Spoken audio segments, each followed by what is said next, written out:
deseando compartir con vosotros todo lo que tenemos preparado, María Caso y yo, sobre un debate que no nos va a dejar indiferentes a nadie. Es un lujo tener a chicas tan comprometidas como tú, a jóvenes súper entusiasmadas porque ese diálogo sobre los derechos humanos siga candente y que no pase de moda nunca, porque los derechos humanos al final se tienen que adaptar a los tiempos en los que vivimos. Me acuerdo de cuando hablamos hace un par de meses o así, que intercambiamos un montón de ideas sobre ello, y yo creo que se han quedado tantas que es muy importante recopilarlas otra vez y que este ciclo nos sirva para ir abriendo boca, porque seguro que tendremos que hablar de muchos temas. Así que cuéntanos, María, ¿por qué tenemos que hablar de derechos humanos ahora? Vale, yo creo que es fundamental que hablemos de derechos humanos porque es al final el pilar que hace que sigamos luchando y que haga que las luchas sociales que tengamos en la sociedad eh, se trasladen en conquistas sociales. Yo creo que cuando hablamos de derechos humanos, me ha gustado mucho que antes has dicho que tengamos un diálogo. Creo que los derechos humanos no son un discurso, ni siquiera, y desde luego no lo son aquellos de 1949, y por eso la necesidad de hablar de un nuevo contrato social, no son un discurso, sino un enfoque, una propuesta y un diálogo. Y yo creo que es aquel diálogo que se debería establecer en cualquier ambiente, en cualquier comunidad, en cualquier grupo de personas que decidan trabajar juntas. Creo que es el primer paso para poder entenderse. Creo que es pues aquello que entendemos como unos mínimos que debemos respetar y que no están tan claros si todavía sigue existiendo conflicto social en torno a tantísimos temas. Entonces yo creo que está más vigente que nunca por ese carácter histórico que tú has mencionado. Los derechos humanos van cambiando, se van extendiendo afortunadamente, no solo en la materia, que ya cubre muchísimos más aspectos de la vida de una persona, sino también en los sujetos que son titulares de esos derechos. Entonces creo que es absolutamente importante que siga siendo un diálogo y que hablemos de ellos no como algo esculpido en la realidad, sino como algo que nos demanda. Y en ese sentido, creo que los derechos civiles también se han extendido. Cuando hablábamos al principio de derechos civiles como la primera generación de derechos y luego de segunda generación de derechos, tercera generación de derechos como derechos sociales, derechos económicos, yo creo que lo importante al final es que siempre se puedan traducir en el derecho positivo y por eso que sea extendible y que el paso de derecho humano a derecho civil sea una realidad.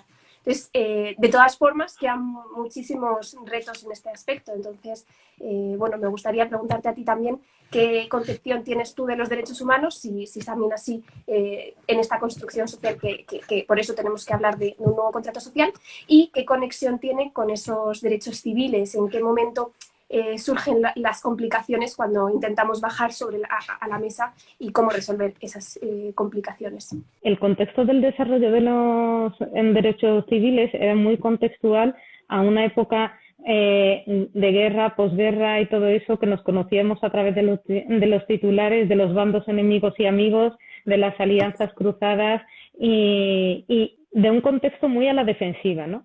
Y también de cómo toda la revolución industrial y todo lo que supuso para toda la sociedad. Y entonces empezó esa idea que era muy vaga de cuál es el contrato social, cómo nos vamos a tratar dentro de las sociedades, se empezó a establecer como base de diálogo para el desarrollo de las sociedades, al menos occidentales. Entonces creo que en su momento fue muy importante introducir ese gran paraguas, ese contrato social, el cómo nos vamos a tratar y cómo vamos a gestionar lo público, lo privado, la democracia y todas las representaciones, pero a medida que ha ido avanzando la historia ha cambiado muchísimo la configuración de las sociedades, ¿no?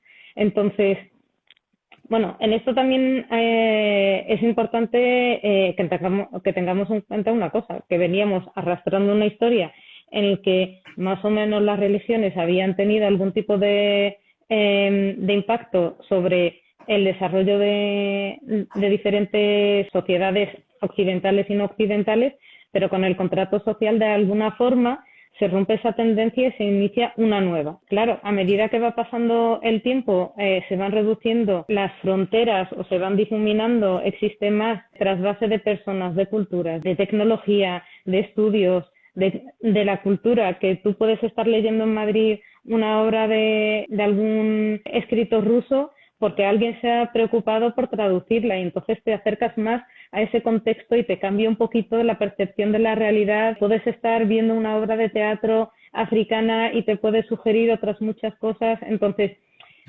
ha cambiado mucho el cómo somos como personas, cuáles son nuestras aspiraciones de libertad, cómo queremos vivir en este mundo, cómo queremos compartir.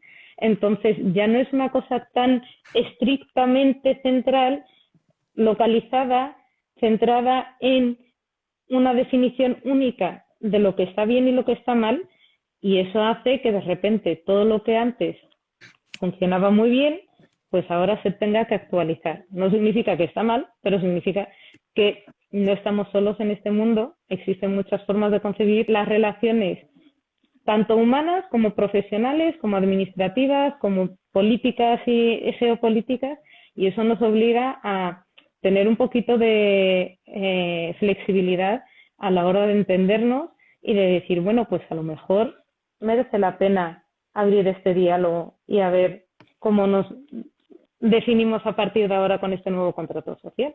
Pero esa es la percepción que tengo yo después de muchas experiencias aquí y allá, especialmente en política. Yo no sé cómo lo ves tú.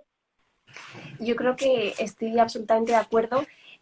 Creo que has mencionado algo de lo que no se suele hablar mucho y que creo que es parte del interés que tenemos en este ciclo, que es hablar de la influencia de la cultura y de la religión como un factor muy importante. A veces como que lo dejamos para el ámbito privado y no nos damos cuenta de cómo permea en toda la sociedad y cómo también es político y también efectivamente tiene que ver con las relaciones sociales.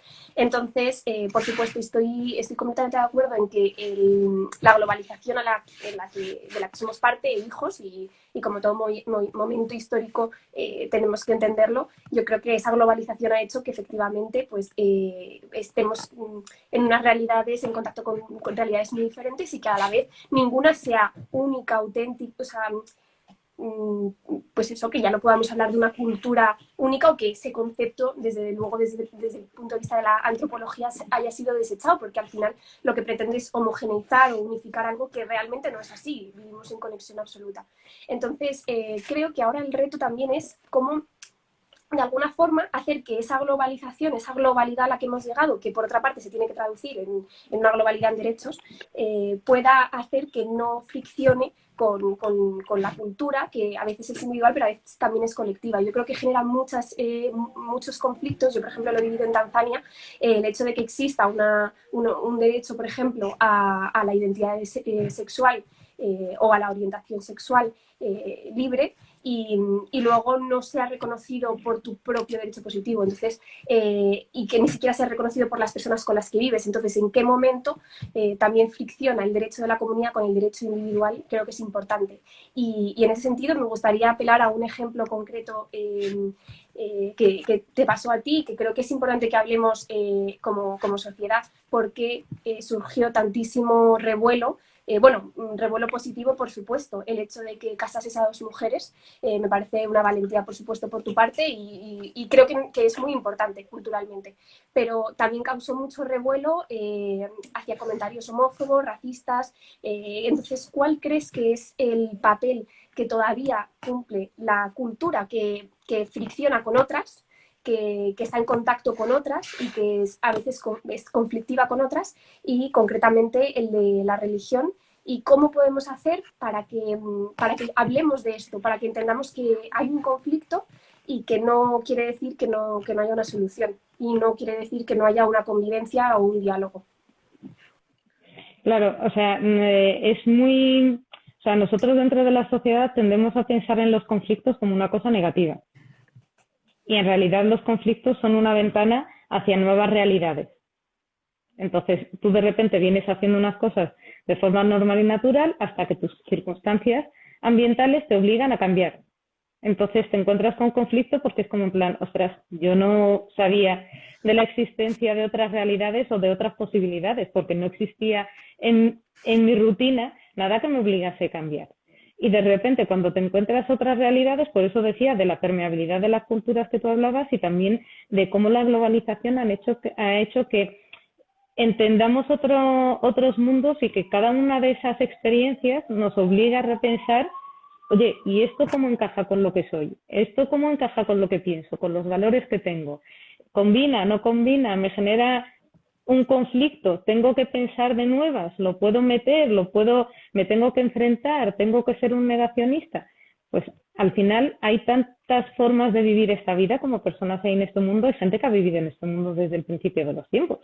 Y eso es así. Y cada uno vivimos el amor de una forma, la tristeza de otra, el desarrollo personal de otra, y eso no significa que no compartamos metas. Compartimos en la meta de intentar ser felices y tener un desarrollo, pues yo que sé, acorde a nuestras expectativas. El que quiera estudiar, estudiar, el que quiera hacer negocios, negocios, el que quiera ser deportista, deportista. Y eso no tiene por qué generar conflicto de nuevo. O sea, el que alguien quiera hacer una cosa diferente al otro no significa que esté prohibido, ¿no? Y yo creo que en esto de los derechos humanos, de repente se nos ha olvidado el que las personas por sí solas tienen una cosa fundamental que es el derecho a la vida.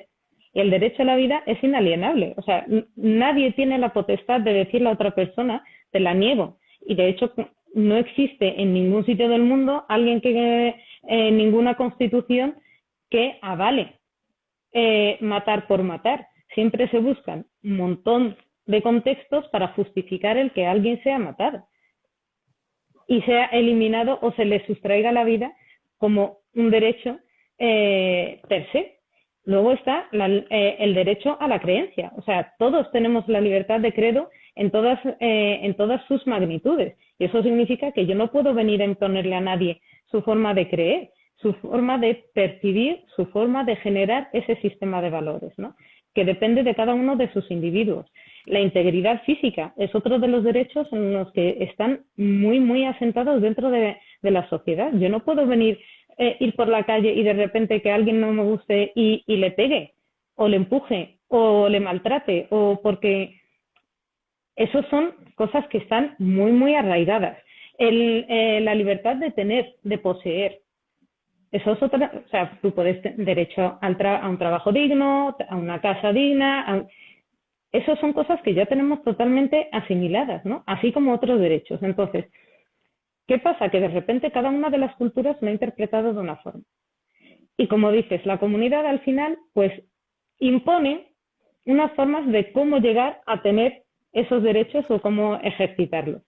Y creo que el conflicto nace cuando de repente la comunidad impone sobre el individuo una forma de querer ser por mantener una cohesión. Y de hecho hay muchísima gente que confunde dos términos importantísimos, que es la unidad y la unicidad. ¿Podemos estar unidos en nuestros objetivos? Sí. ¿Tenemos que hacer lo mismo para llegar a estos objetivos? No. Cada uno lo puede hacer a su estilo diferente. Entonces, yo creo que eso es importantísimo que, sobre todo, que a nivel de juventud se conozca, que se sepa que una cosa es la unidad, unimos esfuerzos para llegar a un objetivo común, y otra cosa es que todos estemos haciendo lo mismo, porque eso entonces nos rompe en nuestra variedad y en nuestra libertad de ser y de parecer, y sobre todo creer. En este sentido, cuando tú coges y dices, bueno, es que todas las religiones al final te imponen un sistema de valores. Yo creo que todas las religiones ponen unas bases. Bases quiere decir que sobre ellas tienes que construir más cosas. Y sobre esas bases tú vas adaptando el contexto para poder mantener tus creencias firmes al mismo tiempo que compartes con la naturaleza, con el resto de la ciudadanía, con la sociedad, con el progreso, con todo, el cómo quieres desarrollarte como persona. Entonces, yo creo que en algún momento se ha generado esa fisura entre lo que son los valores y lo que es la ciudadanía. Entonces, la ciudadanía es el sistema de compromisos mínimos que tenemos los unos con los otros para mantenernos dentro de una sociedad. La religión te dice cuáles son los valores que puedes tener y eres libre de seguirlos, de hacerlos crecer, de desarrollarlos como tú crees que es necesario o que te permita estar en paz contigo mismo y poder afrontar los momentos difíciles o reforzarte en tu forma, en tu ética o en tu moral mientras te estás comportando dentro de la sociedad. Y en esto, o sea, yo entiendo que hay mucho debate que todavía se tiene que asentar, sobre todo y en muchas sociedades, pero no creo que tenga que ver tanto con la religión como con esa ausencia de debate por condiciones diferentes. Ha habido sociedades que han tenido que vivir en dictaduras muy, muy férreas que no les han dejado espacio ni margen para poder expresarse libremente. Ha habido sociedades que no han tenido esa libertad o ese margen para poder tener ese diálogo. Y bueno, pues sobre todo en este mundo en el que tenemos libertad, pues cuando sales de una sociedad en la que no has tenido diálogo por diferentes circunstancias y te metes en una en la que sí existe esa posibilidad de diálogo, pues lo primero que tienes que hacer es adaptarte. Es verdad que pues adaptarte quiere decir que te vas a equivocar muchas veces y que hasta que no encuentres la forma de expresar tus ideas, de no sentirte atacado por lo que te dicen, de poder contribuir de una forma sana, pues es una trayectoria, es un recorrido. Y eso es lo que, como sociedad, nos tenemos que dar el margen para poder acompañar a los que no están acostumbrados a dialogar, y los que están acostumbrados a dialogar a seguir siendo permeables a nuevas ideas. Totalmente. Yo creo que es que, de hecho, la democracia es precisamente este diálogo y yo creo que es la mejor práctica de este sistema. Yo creo que la homogeneización a la que a veces ha tendido el sistema hace justo lo que has dicho, ¿no? Hacer que todos tengamos que asimilarnos a una regla normal que además está alejada de la realidad.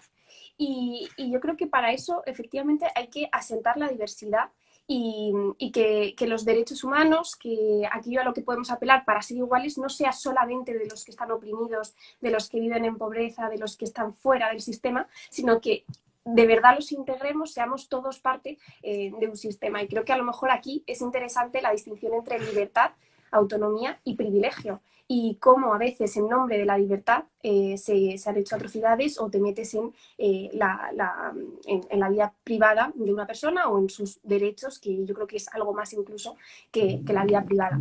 Y creo que efectivamente tener el debate es el primer paso para poder avanzar y entender que es parte de lo social.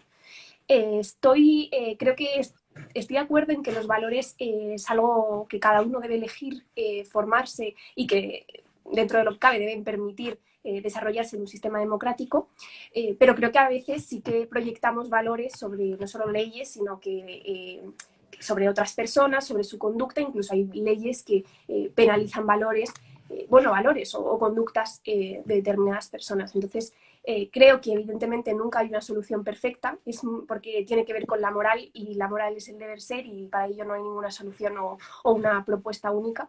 Pero desde luego que creo que el sistema del futuro, y espero que también el del presente, sea en el que quepamos todos. Lo cual es difícil, porque al final el caber, a veces, por ejemplo, hay personas que quedan ofendidas porque otras hagan comentarios sobre la religión, ¿no? El otro día moría en Francia un profesor por haber enseñado una foto de Mahoma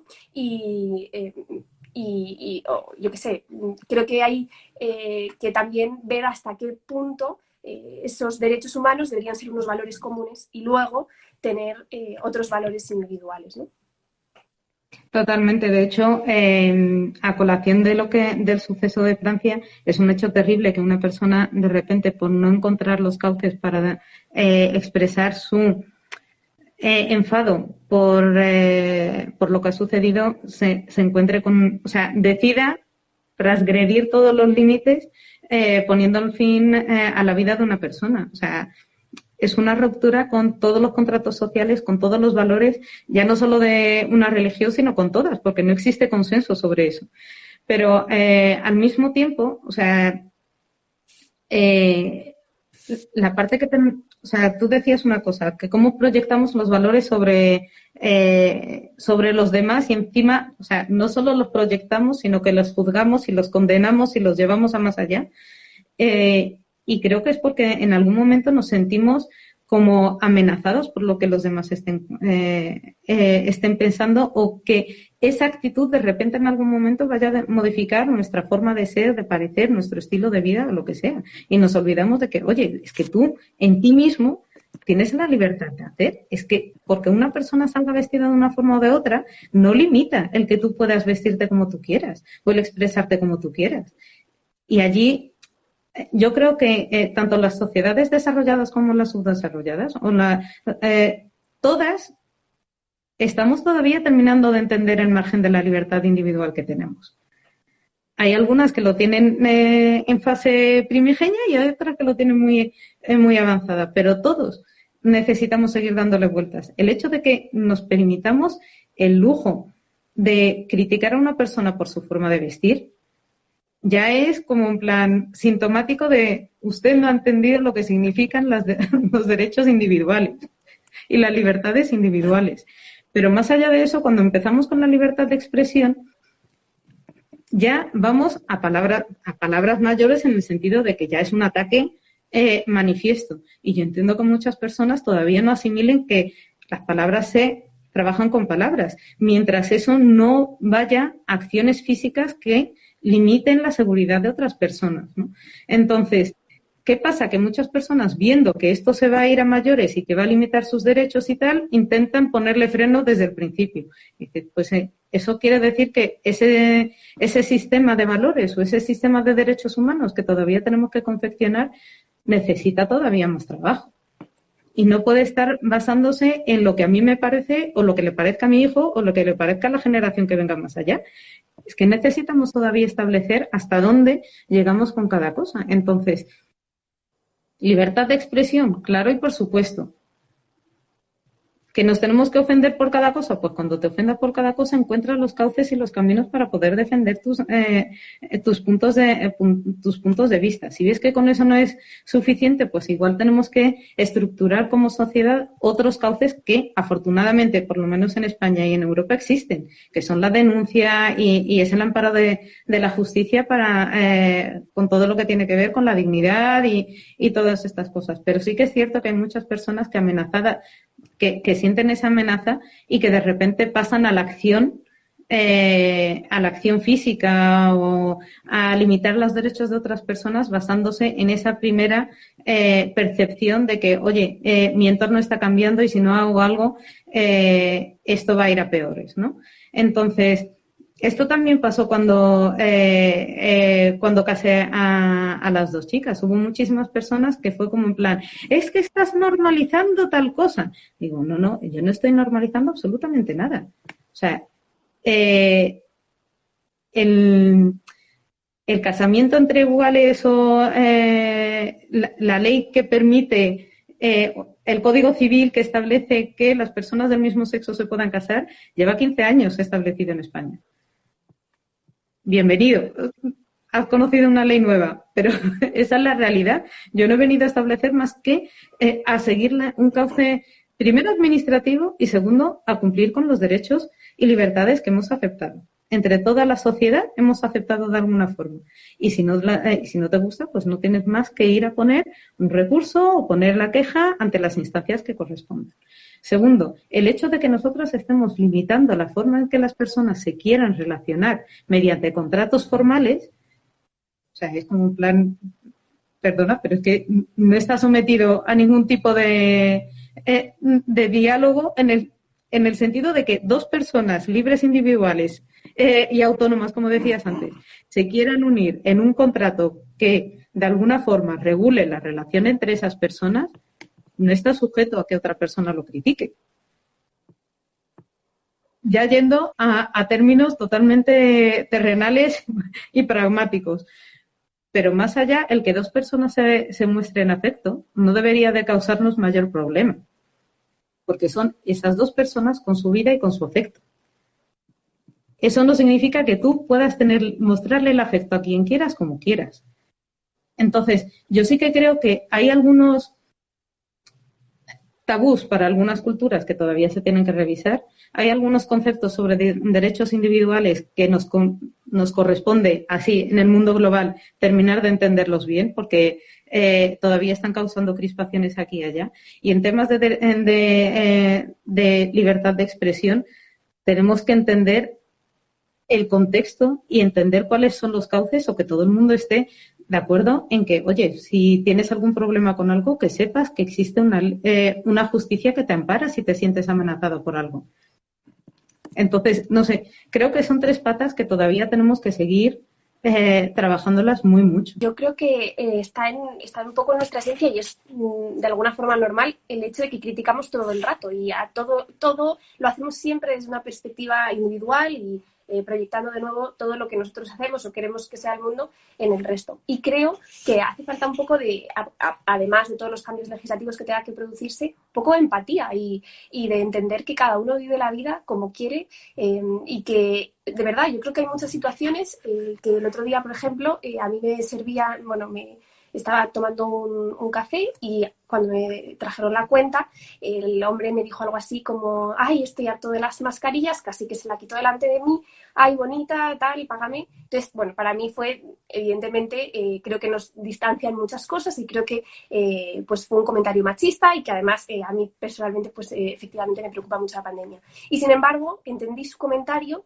entendí que él probablemente, y en contra de lo que pueda parecer y de lo que evidentemente tenemos que luchar por todavía una igualdad real en cómo percibimos a las personas. Pero creo que no tenemos que anteponer ese fervor o ese lema antes de entender a las personas, porque creo que también en la solución está entender a las personas. O sea, y creo que en comprender que todo es una construcción social o que probablemente la serie de normas que hacen que él al final haga un comentario machista no tienen que ver con que a mí bueno, por supuesto puede tener que ver con que a mí me cosifique en el momento, pero creo que tiene más que ver con todo ese problema social y para hablarlo, en lugar de criticarlo de golpe o en lugar de confrontarnos, polarizarnos y hacer que no haya debate, tenemos que hablarlo y ver de dónde viene a lo mejor ese comentario y toda esa tradición. Y creo que en el fondo nos da miedo al cambio, nos da miedo a lo diferente y por eso decía que creo que el futuro de los derechos humanos es entender la diversidad y aceptarla como lo mejor que tenemos, porque cuando lo entendamos veremos que diversos somos todos y todas. Entonces, creo que tenemos ese miedo al cambio y parece que somos parcelas y que cuando mi parcela choca con la tuya, no hay diálogo posible. Sin embargo, es que somos completamente, bueno, estamos hechos de muchísimos tipos de valores, de encuentros que hemos tenido y no creo que todo deba polarizarse, sino debemos intentar entendernos y creo que eso resolvería algunos de los problemas que tenemos. Pero, y creo que a nivel individual empezaría por cuestionarnos, por ver por qué nos molestan ciertas cosas, entender que no soy la única que tiene que hacer un trabajo importante, sino que probablemente las dos partes lo tenemos que hacer, pero intentar también cuestionarnos a nosotros mismos y ver bueno, que está haciendo que constantemente estemos a la defensiva, porque como estoy de acuerdo contigo, el conflicto es positivo porque quiere decir que vamos a mejorar una situación. Creo que tampoco hay que considerar que la sociedad debería estar en constante conflicto. Me parece difícil crear una sociedad diferente, pero porque siempre vamos a ser diversos y siempre eso va a generar de alguna forma un conflicto, pero desde luego creo que hay que afrontarlo y creo que es muy rica esa discusión. Y a mí me gusta mucho entrar en discusión y cuando alguien me dice, es que esa persona ha hecho... Digo, ¿pero por qué? Piénsalo. Yo creo que podemos llegar a entenderlo y en ese entender probablemente resolverlo y que ambas partes, sobre todo la ofendida, pueda expresarse, como tú has dicho, a través de los cauces que tenemos. Sí, totalmente. Además es que yo creo que ahora la diversidad es que no ha dejado margen para no entenderla. O sea, quiero decir, que mires por donde mires, ves gente que le unen muchas cosas a ti y le distancian otras tantas. Y no tiene que ver, o sea, hace unos años hablábamos de diversidad en términos de género, hombre-mujer, ¿no? Entonces, los estudios sobre diversidad, todos eran estudios de género en realidad, porque te decían tantas mujeres, tantos hombres, tantos mejores, los techos de cristal para unas, entonces, de repente, se ha ido como ensanchando esa diversidad y empezamos a pensar en las personas con diversidad funcional, que también es una diversidad que se tiene que tener en cuenta. Bien. Luego empezamos es que el género no es solo binario. Bien. Pero que es que la diversidad es muchísimo más que eso. Y es muchísimo más que migrante o no migrante o de mezcla de culturas. Es que es una plétora de situaciones increíbles. Yo puedo ser española, de padres españoles y todo eso, pero haberme recorrido todo, o sea, haber nacido en España y haberme pasado los últimos 30 años recorriendo mundo, porque mis padres estuvieron expatriados o cualquier cosa, que no es mi caso, ¿no? Pero quiero decir que has estado 2 años en Alemania, no sé cuántos años, no sé, y de repente cuando llegas a España después de 30 años, claro que eres española, claro que sabes español, hablas español como el resto de la sociedad, pero tu componente cultural es muchísimo más rico que las personas que han estado viviendo en España sin salir de ella.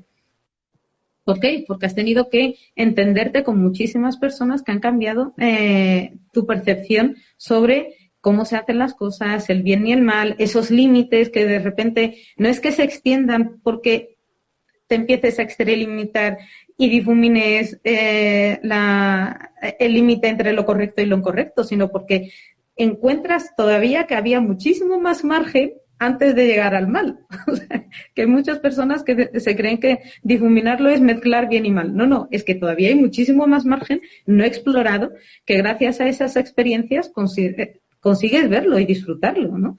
Y ver que las fronteras del mundo posible van muchísimo más allá de lo que te han enseñado en casa o te han enseñado en la escuela o te han enseñado tu círculo tan reducido de amistades. Entonces, ya no se trata con una cuestión únicamente de la globalización, de que unos vienen y otros van, sino que también de las experiencias que te rodean, que te obligan a reflexionar y todo eso.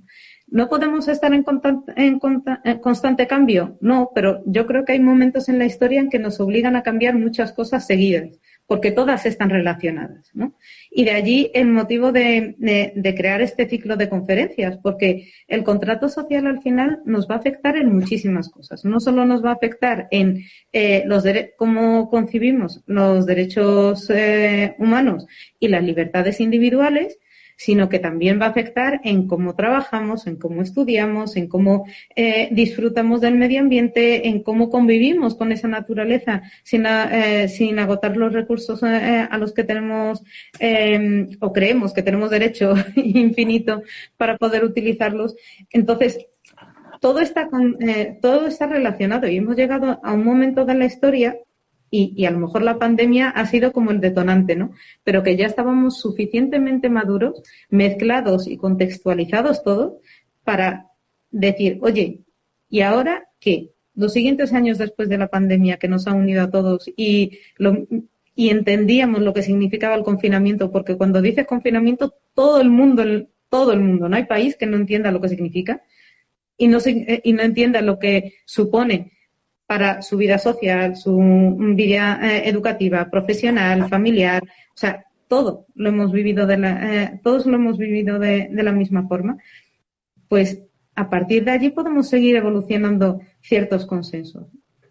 En 44 pues sacamos unas leyes de derechos humanos que podemos ver el cumplimiento, y yo estoy segura que no es el 100%, pero igual es momento de coger y decir, vamos a revisarlos. Algunos se tendrán que ampliar y hay otros que se tendrán que matizar. O sea, quiero decir, cuando decíamos, oye, el derecho a tener una familia, pues igual nos merece la pena ampliarlo, porque el concepto de familia ha cambiado muchísimo. Ya no es únicamente una concepción religiosa, es que es un contrato social.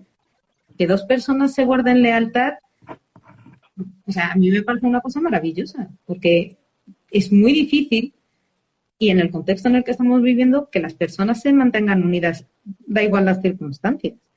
Entonces, que esa sociedad empiece con esas pequeñas con esos pequeños bloques que den consistencia a una sociedad muchísimo más grande, o sea, no encontró los motivos para erosionarlo. Pero lo mismo que pasa con eso pasa con otras muchas cosas.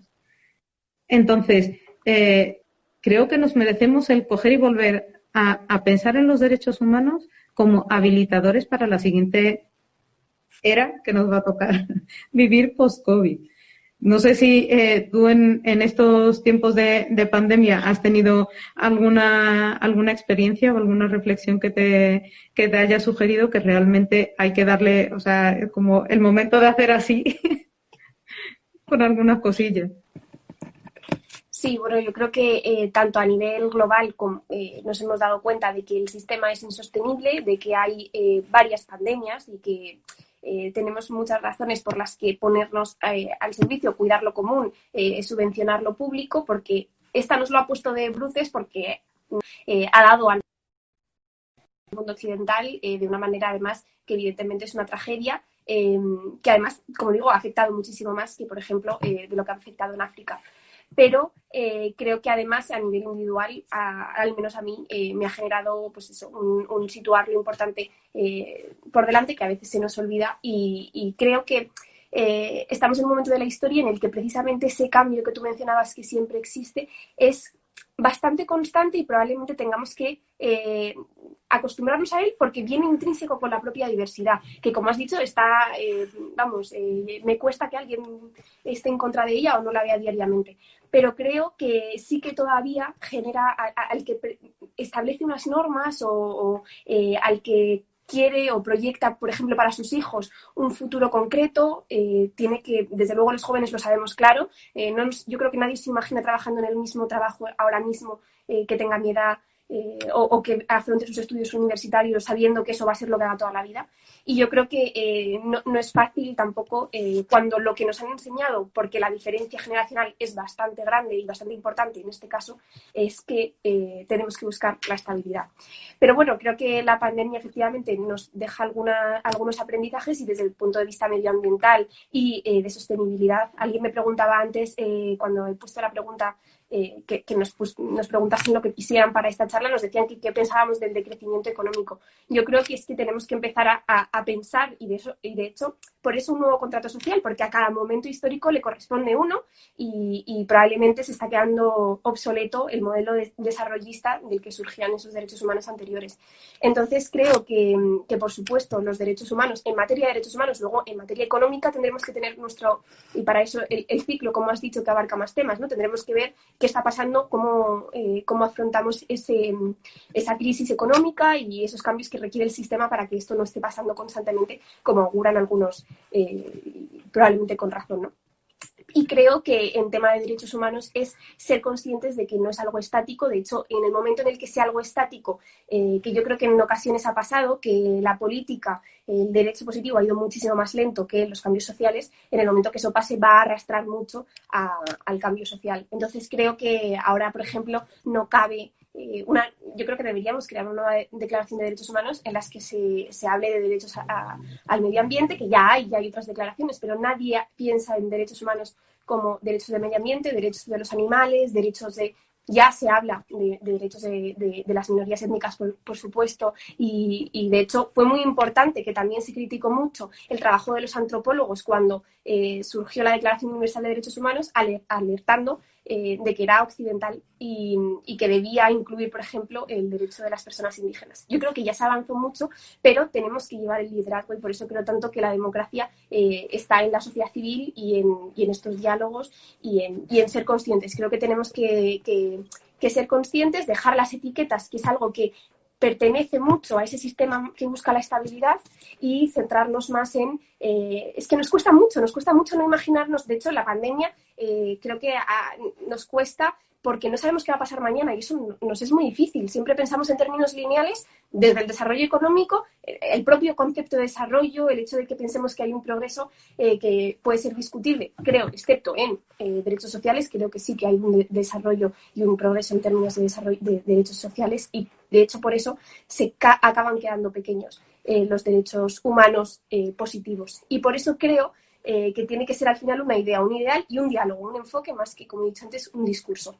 Y como digo, ser conscientes de que somos muchísimo más que todas las etiquetas. De hecho, sería imposible describirnos, pero constantemente lo hacemos. Estamos anclados en un derecha-izquierda, como decías, mujer-hombre. De hecho, a mí me sigue pareciendo absurdo que nos pregunte si somos mujer-hombre. La mayoría es información que me gustaría que en algún momento hablésemos sobre por qué es importante que demos esos datos, pero bueno, creo que en general nosotros mismos proyectamos así a las personas. Yo estuve viviendo un año en Estados Unidos y una de las cosas que más me sorprendió fue que cuando vino mi madre a verme, lo primero que hizo fue preguntarme si esa persona con la que yo estaba en clase era un chico o una chica. Y era algo que ni se me había planteado tener que preguntarme, pero es verdad que necesitamos constantemente clasificar y creo que ese es un problema porque no somos el concepto que pretendemos escribir.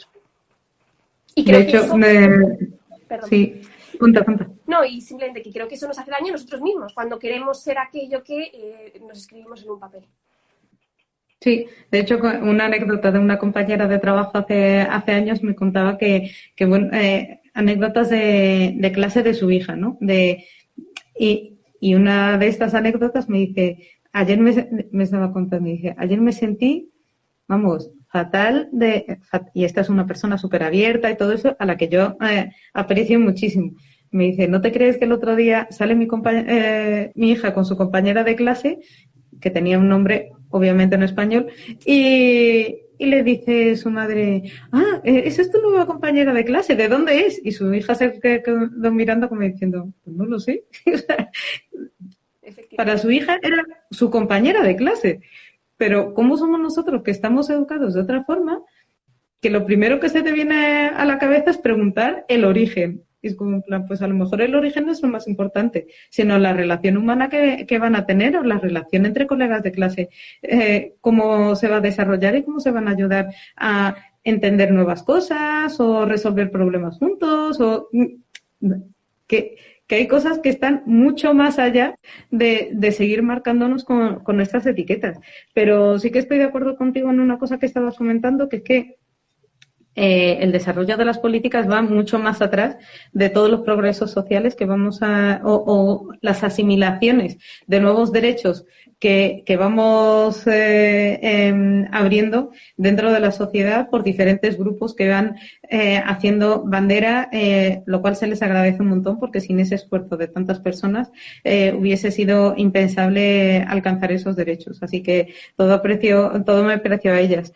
Pero la cuestión está en que yo no sé hasta qué punto en este nuevo contrato social, y de esto hablaremos en la siguiente semana, si esa democracia es la que nos corresponde o tenemos que ir a un modelo muchísimo más ágil. Es verdad que al final las leyes para que se terminen de asentar tienen que tener ciertos recorridos, se tienen que haber probado ciertas cosas, ciertas incompatibilidades, ciertos contextos sociales que terminen de afianzar, pues este modelo parece que funciona o esta aceptación es la que es. Entonces, sí que se necesita su tiempo.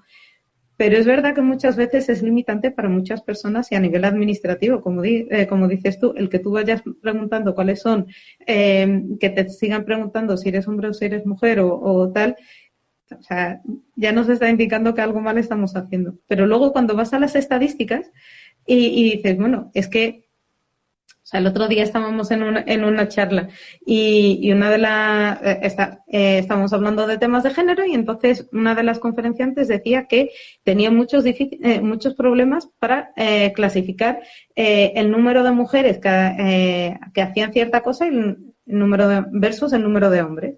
Entonces que al final tuvieron que utilizar el criterio de por nombre, tantear por nombre si era hombre o si era mujer. Para mí me pareció muy arbitrario para la sociedad en la que estamos viviendo. Total. Pero bueno, allí es un esfuerzo. Pero ellas lo estaban haciendo desde la perspectiva de la igualdad, la equidad y poner el foco en las cosas que no están funcionando y que se tienen que arreglar mejor. Pero es que, vuelvo e insisto, se pueden hacer esas estadísticas, pero creo que tendríamos que ser muchísimo más abiertos a nivel de plantear cuáles son esos problemas. ¿Tenemos un problema de desigualdad entre hombres y mujeres? Sí, pero es mucho más profundo que ser únicamente un problema de hombres y mujeres. Es un problema que tiene que ver con las cargas familiares. Hay familias monoparentales y monomarentales. Entonces, ¿cómo lo gestionas eso?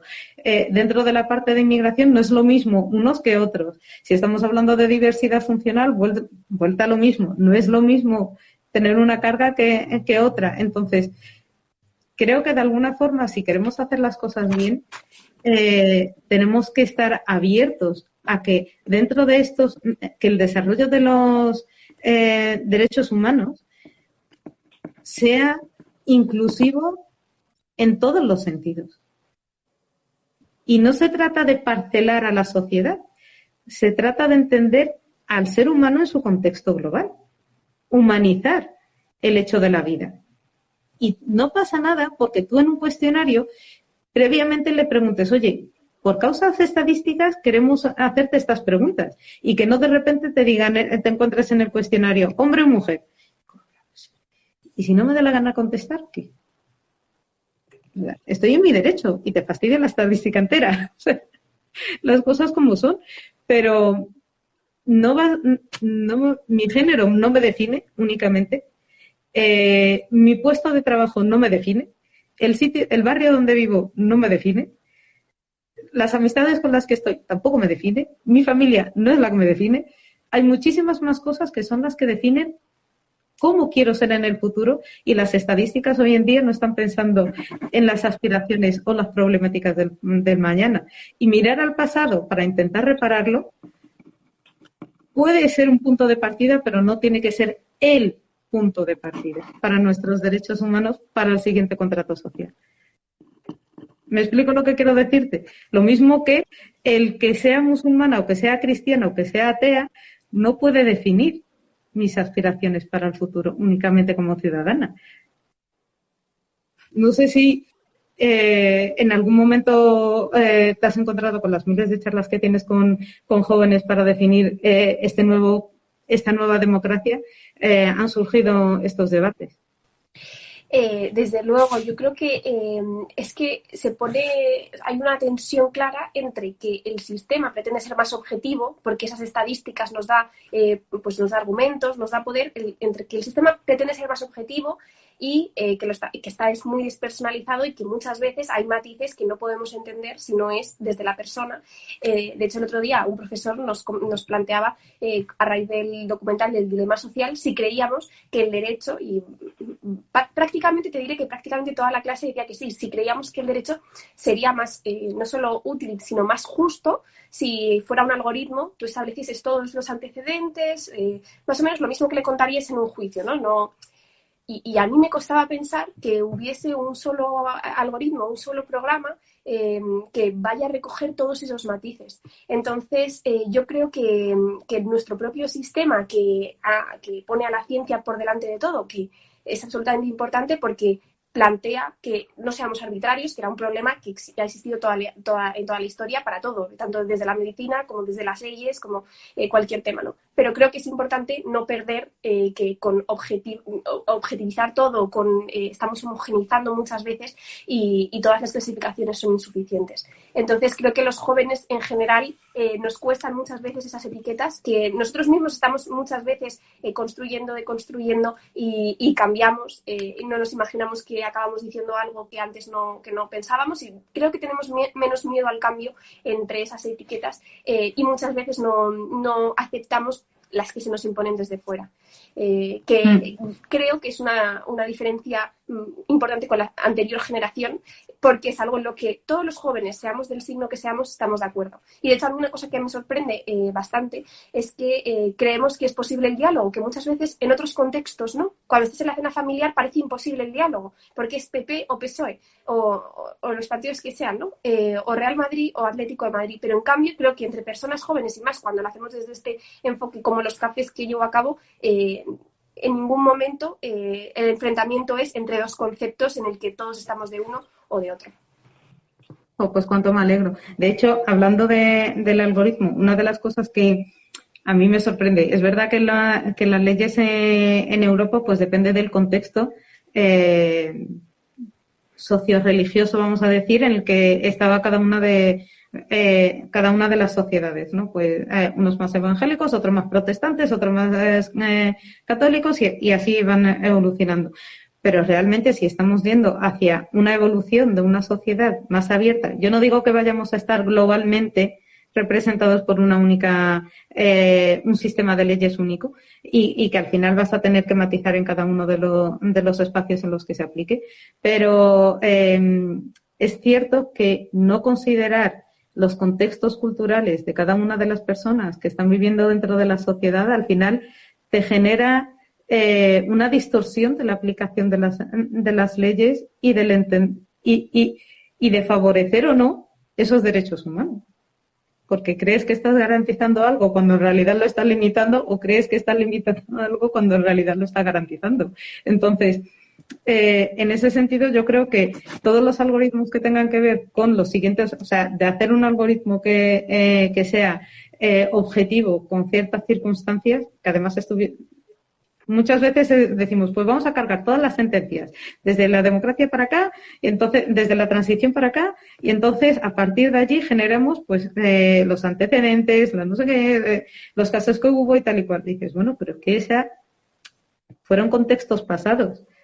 No necesariamente te van a, o sea, los antecedentes o la causa de no sé quién contra no sé cuántos o cuando funcionó, me parece bien, pero no puede ser tu única fuente para poder dictaminar una sentencia. Y yo sé que muchos jueces no lo ven o sea, ven esos algoritmos limitantes por eso mismo, porque están basados en el pasado. Pero al mismo tiempo están segmentados a una ley que considera únicamente la jurisprudencia española, que dices, bueno, pues es la que estamos. Sí, pero los contextos de las personas que vivimos en España no nos hemos criado únicamente en España, seamos españoles o no seamos españoles. Entonces, será objetivo con sus matices. Y eso es lo que también implica el desarrollo de un nuevo sistema de derechos humanos. El cómo entendemos que otras leyes pensadas en otros contextos pues nos pueden venir muy bien y hay otras que dicen, mira, es que en este contexto no es que no solo la aceptamos, es que la denostamos. Y afortunadamente hemos creado conciencia para ello. Fantástico, maravilloso.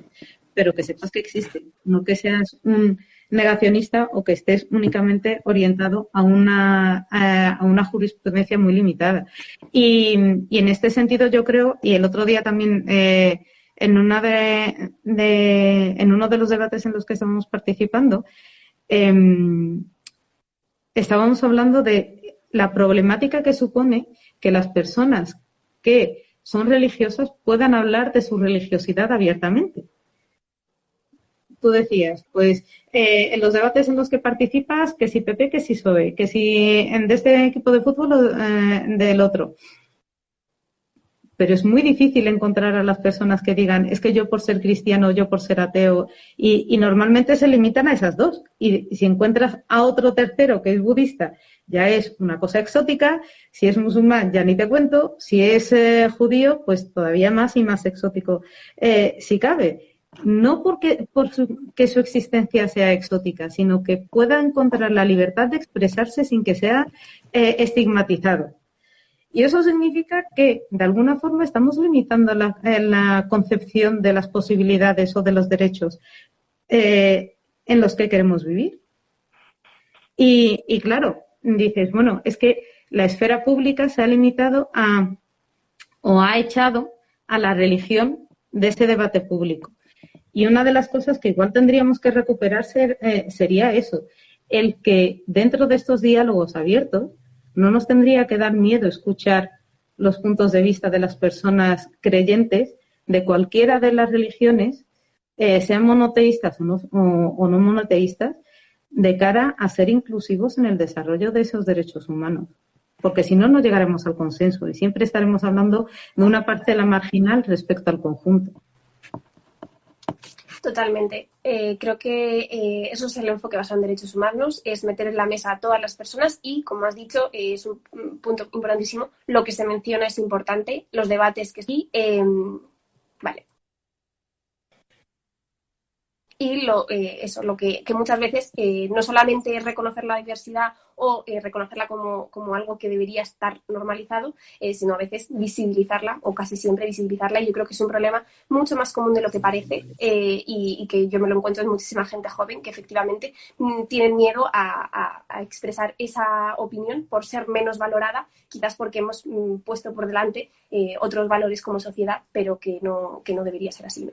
Y creo que una cosa muy importante es que la antropología, esa vuelta a lo local y a ver y a entender que todos son valores culturales que además chocan entre sí, es absolutamente importante y que la concepción del derecho debería ser como algo convencional. El derecho español, si lo comparas con otros derechos, pues tiene unas cosas buenas y unas cosas malas, o me refiero que no asumirlo como la norma imperante de la misma forma que lo que es socialmente aceptado debería ser la norma imperante. Yo creo que el derecho también debería ser el reflejo del cambio y no al revés. Entonces, aplico derecho como también las normas que regulan las relaciones sociales. Entonces, como en un sentido amplio, deberíamos aceptar en el diálogo cualquier tipo de forma de ser, efectivamente. Sí, y de hecho yo creo que en estos últimos años hemos avanzado muchísimo para entender cuál es la separación de poderes. O sea, quiero decir, no porque hayamos echado a la Iglesia de las instituciones, porque bueno, podemos tener un debate sobre ello, pero la cuestión está en que la sociedad ha avanzado, claro, sí, sin la Iglesia y ya, o sea, entender que existe un riesgo sobre eso, creo que es no ser inclusivo con todo lo que es la sociedad y lo que representa hoy en día. Entonces, como dices, el derecho tiene que ser el reflejo de cómo está cambiando la sociedad en todos sus sentidos y sentirse amenazado va en contra de ese diálogo social que queremos tener.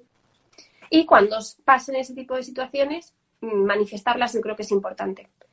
Manifestar que estamos sintiendo amenaza por habernos excluido del diálogo o porque se está hablando de esto asumiendo ciertas premisas que deberían no estar ahí.